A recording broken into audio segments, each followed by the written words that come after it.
What is the square root of 1,500? I-type yun, 1,500. Round of 39. Pila? Round of 39 39. daw. Sakto. Round of Correct. Alam mo ba na parang calculator ang utak ng batang ito? Viral ngayon sa social media si Lee Axel Avila, isang 9 na taong gulang mula sa Cebu dahil sa pambihira niyang galing sa math. Kahit mahihirap na tanong gaya ng square root, nasasagot niya sa ilang segundo lang gamit lang ang kanyang isipan.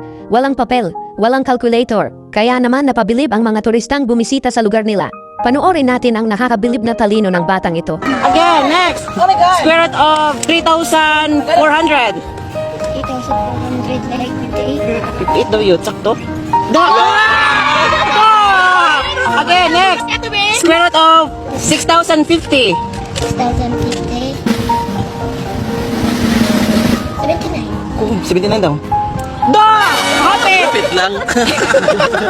Happy! 78. Ah, Oh, perfect. Perfect. Oh, diba? Square root of 10,000. 10,000. Look, 100 and 400 equals 100. 100 daw. Sakto. Araw. Again, correct. Perfect. Square root of Like, 402. 20 point something. Pero dili siya ma-round off. Perfect. Correct. Square root of amazing. 160. Ma-round off. 13. 13 daw. Round off. Dahil sa pag-viral ng batang si Lee Axel Avila, hindi rin napigilang subukan siya mismo ni Governor Gwen Garcia ng Cebu. Binigyan siya ng ilang tanong tungkol sa math at sa gulat ng lahat, pati ng gobernadora, nasagot niya lahat ito ng tama at mabilis. Kitang-kita sa mukha ni Governor Gwen ang paghanga sa husay ng bata. Talagang pambihira ang talino ni Lee Axel. Panoorin natin. Isa may bright na yung Ben. Ako, naka-final ako. At saka, Naka-final na square root? Bidaw, what is the square root of 88? 88. 9 point something. Di man siya perfect square. Usa na kang break? Sa pangalan? Kasi kay first honor sa iyo kuan. Pero anong paano ka square root? Square root of 81.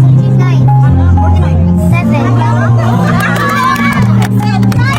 Square root of 125. 144. 125. 125. Marang to. Ha? 125. 11 point something. 11. Napahanga na lang si Governor Gwen Garcia sa talino ni Lee Axel pagdating sa square root. Lahat ng tanong nasagot niya ng mabilis at tama. Dahil dito, tinanong pa ng governor kung magaling din ba siya sa multiplication. At syempre, hindi rin siya binigo ng bata. Tinesting siya at mabilis din niyang nasagot ang mga tanong. Kanang multiplication, may ba? Depende. 81 times 2. 1 time. So, 162. Plus 3. 165. Minus 5. 160. Divided by 2. 80. Kabilib naman talaga ang batang ito. Sa murang edad na 9 na taong gulang, ipinakita na niya ang galing at talino pagdating sa math. Hindi lang basta square root, pati multiplication, kayang-kaya niyang sagutin sa ilang segundo lang. Bata pa lang pero parang calculator na kung mag-isip. Sana'y maging inspirasyon siya sa mga kabataan na mahalin at pagbutihin ang pag-aaral.